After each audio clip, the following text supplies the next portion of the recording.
அதே போன்று கண்ணியத்திற்குரிய சகோதர சகோதரிகளே, தக்குவா உள்ளவர்களுடைய இன்னும் ஒரு பண்பு வல் ஆஃபீன அனின் நாஸ், அவர்கள் மனிதர்களை மன்னிப்பார்கள். அல்லாஹு தஆலா சகோதரர்களை மன்னிப்பார்கள், உடன்பிறப்புகளை மன்னிப்பார்கள், பிள்ளைகளை மன்னிப்பார்கள், பெற்றோர்களை மன்னிப்பார்கள் என்று சொல்லவில்லை, அல்லது கொள்கை சகோதரர்களை மன்னிப்பார்கள் என்று சொல்லவில்லை. வல் ஆஃபீன அனின் நாஸ், தக்குவா உள்ளவர்கள் மனிதர்களை மன்னிப்பார்கள். அல்லாஹ் அக்பர். தக்குவா இருந்தால் மன்னிக்க முடியும்.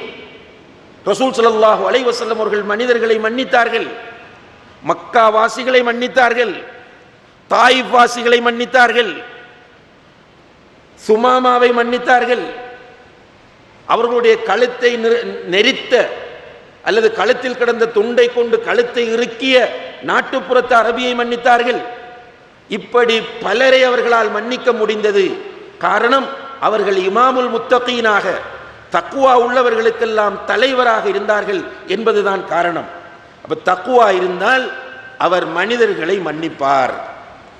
அதே போன்று தக்குவா இருந்தால் வல்லதீன இதா ஃபஅலு ஃபாஹிஷத்தன் அவ் ஸலமு அன்ஃபுஸஹும், தக்குவா உள்ளவர்கள் ஒரு அசிங்கமான பாவத்தை செய்து விட்டால், அவ பாவம் வரும், பாவத்தை அவர்கள் செய்து விட்டால், அவ் ஸலமு அன்ஃபுஸஹும், அல்லது அல்லாஹ்வுக்கு மாறு செய்து தங்களுக்கு தாங்களே அநீதி இழைத்துக் கொண்டால், தக்குவா உள்ளவர்களுடைய உள்ளங்களில் ஸக்கருல்லாஹ், அல்லாஹ்வுடைய நினைவு வந்துவிடும். ஃபஸ்தக்ஃபரு லிதுனூபிஹிம், அவர்கள் அல்லாஹ்விடத்திலே தங்களுடைய பாவங்களுக்காக வேண்டி பாவ மன்னிப்பு கேட்பார்கள் என்று அல்லாஹு தஆலா சொல்கிறான். அதே போன்று தொடர்ச்சியாக அல்லாஹ் சொல்லும் போது வலம் யுஸிர்ரு அலா மா ஃபஅலு, அவர்கள் தக்குவா உள்ளவர்கள் தவறு செய்வார்கள், பாவம் செய்வார்கள், அந்த பாவத்திலும் தவறிலும் பிடிவாதமாக இருக்க மாட்டார்கள். இப்ப இந்த வசனம் தக்குவா உள்ளவர்கள் யார் என்பதை பரீட்சித்து பார்ப்பதற்கான ஒரு உரைகல்லாகும். அன்புள்ள சகோதர சகோதரிகளே, இப்போது நம்முடைய நிலையை இந்த உரைகளில் உரசி பாருங்கள். நம்மால் சந்தோஷமாக இருக்கும் போதும் கஷ்டமாக இருக்கும் போதும் அல்லாஹ்வுடைய பாதையில் செலவு செய்யக்கூடிய இயல்பான மனோநிலை இருக்கிறதா? இயல்பாக அப்படி முடியுமா? சில நேரம் கஷ்டப்பட்டு பண்ணலாம், முகஸ்துதிக்காக பண்ணலாம், விமர்சனத்துக்கு பயந்து பண்ணலாம். இயல்பாக அல்லாஹ்வுடைய பாதையில் செலவழிக்கக்கூடிய மனப்பக்குவம், அந்த மன வலிமை நம்மிடம் இருக்கிறதா என்று பாருங்கள். அதே போன்று கோபம் வந்தால் அந்த கோபத்தை விழுங்கிவிடக்கூடிய அளவுக்கு பக்குவம் நம்மிடம் இருக்கிறதா? இன்றைக்கு இதனால் தான் நிறைய குடும்பங்கள் தலாக்கில் போய் நிற்கின்றன. கணவனுக்கு கோபம் வருகிறது, அந்த கோபத்தை விழுங்க முடியாமல் மனைவியை தலாக் சொல்லி விடுகிறான். பெற்றோர் சில நேரம் பிள்ளைகளை சபித்து விடுகிறார்கள், சில பிள்ளைகள் பெற்றோரை பகைத்துக் கொள்கிறார்கள். இதையெல்லாம் பெரும்பாவங்கள் சிம்பிளாக நடந்து கொண்டிருக்கின்றன. ஒரு தந்தை தன்னுடைய மகனை சபித்தால் அந்த சாபம் உடனடியாக கபூல் செய்யப்படும் என்று நபிகள் நாயகம் ஸல்லல்லாஹு அலைஹி வஸல்லம் அவர்கள் சொல்கிறார்கள். தந்தைக்கு தான் பெற்ற பிள்ளையின் மீது கோபம் வரும்போது அந்த கோபத்தை விழுங்க முடியாத பக்குவத்தோடு தான் இன்றைக்கு நோன்பாளியாக இருக்கிறான், இன்றைக்கு தொழுகையாளியாக இருக்கிறான். மனைவி வளைந்த விலாயெலும்பிலிருந்து படைக்கப்பட்டவள் என்ற அந்த அடிப்படையை புரிந்து கொள்ளாமல் மனைவி தவறு செய்யும் போது, ஒரு தவறு, இரண்டு தவறு, மூன்று தவறு என்று தவறுக்கு மேல் தவறு செய்யும் போது ஏற்படக்கூடிய கோபத்தை கட்டுப்படுத்த முடியாத காரணத்தினால்தான் இந்த மனைவி எனக்கு வேண்டாம் என்று தலாக் சொல்லுகிறான். அல்லது தன்னுடைய உடன் பிறந்த உடன் பிறப்புகளை பகைத்து வாழ்கிறான். தக்குவா உள்ளவனாக இருந்தால் அவன் உடன்பிறப்புகள், பெற்றோர், மனைவி, கணவன் என்பது ஒரு புறம் இருக்க, பிற மனிதர்களுடைய விஷயத்திலும் கோபம் வந்தால் அந்த கோபத்தை விழுங்க முடியும். அதே போன்றுதான் அடுத்தவர்களை மன்னிக்கிற விஷயம். அன்புள்ள சகோதர சகோதரிகளே, இன்றைக்கு இந்த மன்னிப்பு என்கிற விஷயத்தில் நம்முடைய நிலைப்பாடு எப்படி இருக்கிறது? ரசூல் ஸல்லல்லாஹு அலைஹி வஸல்லம் அவர்கள் தாயிஃபுக்கு போய் வந்து தாயிஃபிலே அடி வாங்கி உதை வாங்கி உடம்பிலிருந்து இரத்தம் சிந்திக் கொண்டிருக்கிறது.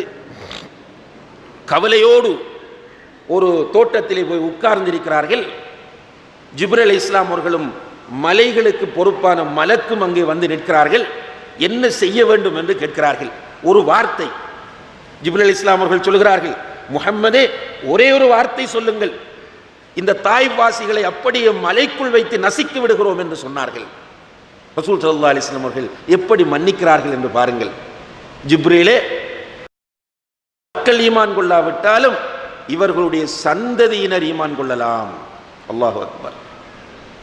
இன்றைக்கு இந்த மன்னித்தல் என்கிற பண்பு நம்மிடம் வந்துவிட்டால் அழகான ஒரு குடும்பத்தை பார்க்கலாம், சந்தோஷமான ஒரு குடும்பத்தை நாம் பார்க்கலாம், அழகான ஒரு ஜமாத்தை பார்க்கலாம், அழகான ஒரு சமுதாயத்தை பார்க்கலாம். இந்த மன்னித்தல் என்கிற பண்பு பொதுவாகவே இல்லாமல் இருந்தாலும் குறிப்பாக இம்மாதத்தாளிகளிடத்திலே இல்லாமல் இருக்கிறது. முன்சஃபிலே தொழக்கூடியவர், ரமலானில் விடாமல் நோன்பு நோக்கக்கூடியவர், ஜக்காத்து கொடுக்கக்கூடியவர், ஹஜ் செய்யக்கூடியவர், ஏன் சில நேரங்களில் நீங்கள் பார்த்தால் தஅவா பணியிலும் ஈடுபடுகிறவராக இருப்பார். ஆனால் பழி வாங்கும் வெறியோடு துடித்துக் கொண்டிருக்கிற நிலையை பார்க்கிறோம். மன்னிக்க முடியாமல் டென்ஷனாக அலைகிற நிலையை பார்க்கிறோம். தன்னுடைய கோபத்தை வெளிப்படுத்துவதற்கு ஒரு சந்தர்ப்பம் கிடைக்காதா என்று ஏங்கிக் கொண்டிருக்கிற நிலையை பார்க்கிறோம். சில நேரங்களில் இன்னா லில்லாஹி வ இன்னா இலைஹி ராஜிஊன், சில தாயிகள், அல்லாஹ் நம் எல்லோருக்கும் ஹிதாயத்தை தர வேண்டும், தக்வாவை தர வேண்டும். சில தாயிகள் மக்களுக்கு உபதேசம் செய்கிற மேடைகளை கூட அடுத்தவன் மீது உள்ள கோபத்தை வெளிப்படுத்துகிற சந்தர்ப்பமாக ஆக்கிக் கொள்வதை பார்க்கிறோம். ஆனால் பேசுவது என்ன? தக்வா. லா ஹவுல வலா குவத்த இல்லா பில்லாஹ். அப்ப தக்வா நம்மிடத்தில் இருந்தால் மன்னிக்க முடியும். நிறைய நியாயங்கள் தேடிக்கொண்டிருக்க வேண்டிய அவசியம் எல்லாம் கிடையாது. இன்றைக்கு மன்னிக்காமல் இருப்பதற்கு நியாயம், அதற்கு குர்ஆன் வசனம், அதற்கு ஹதீஸ், அதற்கு வரலாற்று சம்பவம். சொல்லுவார்கள், மௌலவி எப்படி மன்னிக்கிறது? ஷேக், இந்த கேஸை எப்படி மன்னிப்பது? லா ஹவுல வலா குவத்த இல்லா பில்லாஹ். சுமாமா இப்னு அஸால் ரலியல்லாஹு அன்ஹு என்பவர் இஸ்லாத்தை ஏற்றுக்கொள்வதற்கு முன்னால் முஸ்லிம்களுடைய மிக கடுமையான எதிரி, சாதாரணமான எதிரி கிடையாது. சஹாபாக்கள் யமாமா பிரதேசத்திற்கு சென்றால் திரும்பி வர முடியாது. ஒன்று கொலை செய்வார் அல்லது அவர்களுடைய பொருளாதாரத்தை அப்படியே பறித்துக் கொள்வார். இப்படி தொல்லை கொடுத்து கொண்டிருந்த அந்த மனிதரை பற்றி சஹாபாக்கள் வந்து அல்லாஹ்வுடைய தூதரிடத்திலே கம்ப்ளைண்ட் பண்ணுகிறார்கள். ரசூலுல்லாஹி அலைஹி வஸல்லம் அவர்கள் முடிந்தால் சுமாமாவை கைது செய்து கொண்டு வாருங்கள் என்று சொன்னார்கள். சஹாபாக்கள் அவரை கைது செய்து கொண்டு வருகிறார்கள். ரசூல் ஸல்லல்லாஹு அலைஹி வஸல்லம் அவர்கள் ஒரு எதிரி, அவரை வெளியிலே கட்டி போடுங்கள் அல்லது அவரை கொடுமைப்படுத்துங்கள் என்றெல்லாம் சொல்லவில்லை. மாறாக மஸ்ஜிது நபவிக்கு உள்ளேயே அவரை வைக்க சொல்லுகிறார்கள். அவர் உள்ளே வைக்கப்பட்டிருக்கிறார். அல்லாஹ்வுடைய தூதர் வந்து கைதியாக இருக்கிற சுமாமாவிடம் கேட்டார்கள், மாதா தக்கூல் யா சுமாமா, சுமாமாவை என்ன சொல்லுகிறாய் என்று கேட்டார்கள். அதற்கு சுமாமா சொல்லுகிறார், யா முஹம்மத், முஹம்மது என்று தான் சொல்றார். இன் தக்துல்னி தக்துல் தாதமின், நீங்கள் என்னை கொல்வதாக இருந்தால் நான் கொலை செய்யப்பட வேண்டிய ஒருவன். வ இன் துன்இம் துன்இம் அலா ஷாக்கிர், நீங்கள் என் மீது அருள் கொண்டு என்னை மன்னித்து விட்டால் நன்றியுடைய ஒருவனை நீங்கள் மன்னிக்கிறீர்கள் என்பது அர்த்தமாகும். மன்னிப்பு கேட்கிறார். ரசூலுல்லாஹி அலைஹி வஸல்லம் அவர்கள் அடுத்த நாளும் வந்து கேட்கிறார்கள். அடுத்த நாளும் அப்படியே சொல்லுகிறார். மூன்றாவது நாள் வந்து கேட்டார்கள், சுமாமாவை என்ன சொல்லுகிறாய் என்று. சுமாமா சொன்னார், யா முஹம்மத், இன் தக்துல்னி தக்துல் தாதமின் வ இன் துன்இம் துன்இம் அலா ஷாக்கிர், முஹம்மதே, நீங்கள் என்னை கொலை செய்வதாக இருந்தால் உண்மையில் நான் கொலை செய்யப்பட வேண்டிய ஒருவன். நீங்கள் என்னை அருள் கூர்ந்து மன்னித்து விட்டால் நான் நன்றியோடு நடந்து கொள்வேன். பாருங்க, தக்வா. இமாமுல் முத்தகீன் ஸல்லல்லாஹு அலைஹி வஸல்லம் சஹாபாக்களை பார்த்து சொன்னார்கள், சுமாமாவை விடுங்கள் போகட்டும் என்றார்கள். இது சும்மா பயானுக்கு சொல்றதில்லை சகோதரர்களே, இது புராணமோ இதிகாசமோ இட்டுக்கட்டப்பட்ட கதையே கிடையாது. புகாரியிலே வரக்கூடிய உண்மையாக நடந்த சம்பவம். தாயிகள் இந்த சம்பவத்தை பயானுக்கு பயன்படுத்துகிறார்கள், வாழ்க்கைக்கு ஏன் எடுத்துக்கொள்ள மறுக்கிறார்கள் என்பதுதான் ஆச்சரியமாக இருக்கிறது. ரசூல் ஸல்லல்லாஹு அலைஹி வஸல்லம் அவர்கள் அந்த சுமாமாவை அவிழ்த்து விடுங்கள் போகட்டும் என்று சொன்னவுடன் சஹாபாக்கள் மென்மையாக அவரை போக விடுகிறார்கள். சுமாமா மஸ்ஜிது நபவியிலிருந்து வெளியே செல்லுகிறார். யமாமாவை நோக்கி போகவில்லை.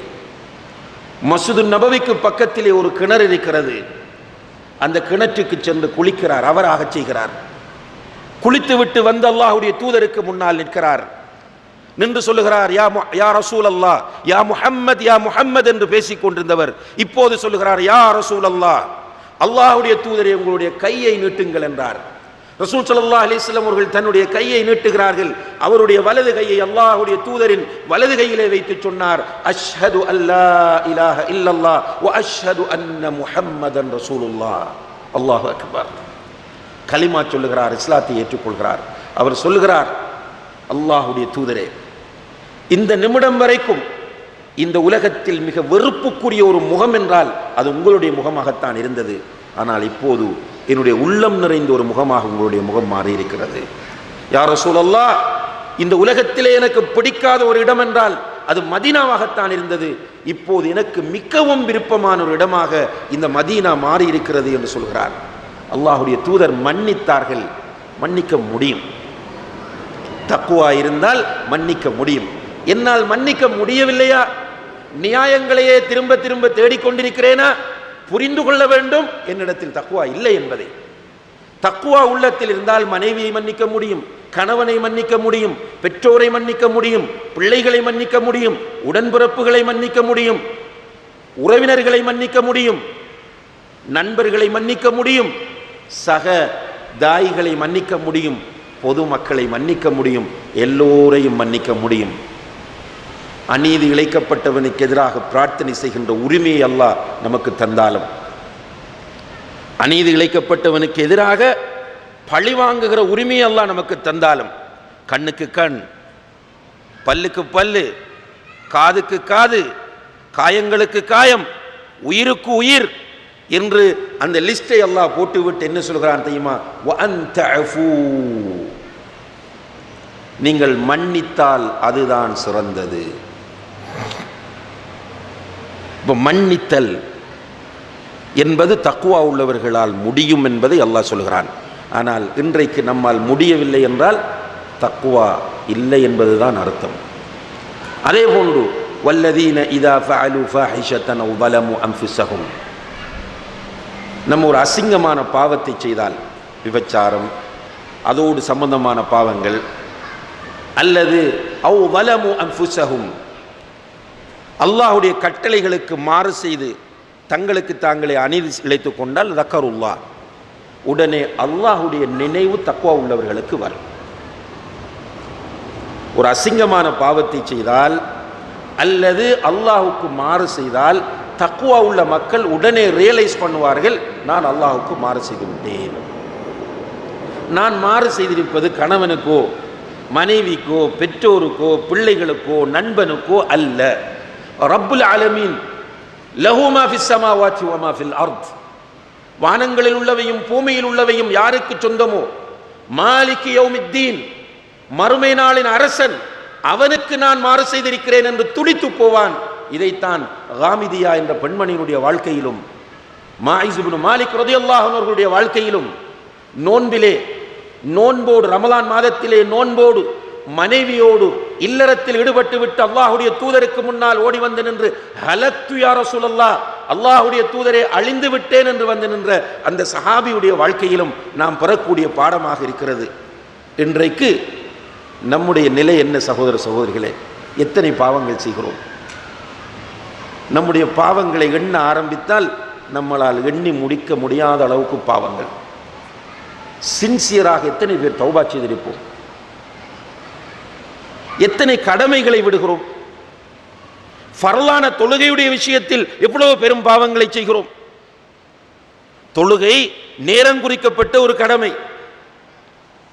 அந்த நேரத்தை தாண்டி தொழ முடியாது. அந்த தொழுகையை அது பயணத்தில் இருந்தால் ஜம்மு கஸ்ர் செய்யலாம். இது அல்லாமல் அல்லது தூங்கினால் மறந்தால் தூக்கம் கலைந்தவுடன் ஞாபகம் வந்தவுடன் தொழுது விட வேண்டும். இது அல்லாமல் ஒருவன் தொழுகையை உரிய நேரத்தை விட்டு பிற்படுத்த முடியாது. இன்றைக்கு நம்மில் மிக பெரும்பாலானவர்கள் இரவு 10 மணி 11 மணி 12 மணி 1 மணி வரைக்கும் விழித்திருக்கிறோம். ஃபஜ்ர் தொழுகைக்கு எழுந்திருப்பதில்லை. எத்தனை பேர் ஃபீல் பண்ணியிருக்கிறோம்? எத்தனை பேர் அழுதிருக்கிறோம்? எத்தனை பேர் அல்லாஹ்விடத்திலே சுஜூதிலே விழுந்து உடைந்து மன்றாடி மன்னிப்பு கேட்டிருப்போம்? அதெல்லாம் சும்மா சின்ன விஷயம். நமக்கு என்ன பிரச்சனை தெரியுமா? அன்றைக்கு அடுத்தவன் தப்பு செய்து விடக்கூடாது. நம்முடைய நண்பன், நம்முடைய ஊரில் இருப்பவன், ஒரு மௌலவி அல்லது ஒரு தாயி, அவன் தப்பு செய்து விடக்கூடாது. இதிலே கண்ணும் கருத்துமாக இருப்போம், மிக குறியாக இருப்போம். ஆனால் நாம் எல்லாம் செய்யலாம். வட்டியா, வியாபாரத்தில் மோசடியா, பொய்யா, பதுக்கலா, மனைவியை கொடுமைப்படுத்துவதா, பெற்றோருக்குரிய கடமைகளை நிறைவேற்றாமல் இருப்பதா, அண்டை வீட்டாருக்கு தொல்லை கொடுப்பதா, பொய் பேசுவதா, புறம் பேசுவதா, அவதூறு சொல்வதா, கோள் உமுட்டுவதா, எல்லாம் நாம் செய்யலாம். ஆனால் அடுத்தவன் ஒருவன் ஒரு தவறு செய்து விட்டால் துடித்து போய் விடுவோம். இன்னா லில்லாஹி வ இன்னா இலைஹி ராஜிஊன். தலைகீழாக நிலைமை மாறிவிட்டது. ஒருவன் தான் செய்த தவறுக்கு அழ வேண்டும்.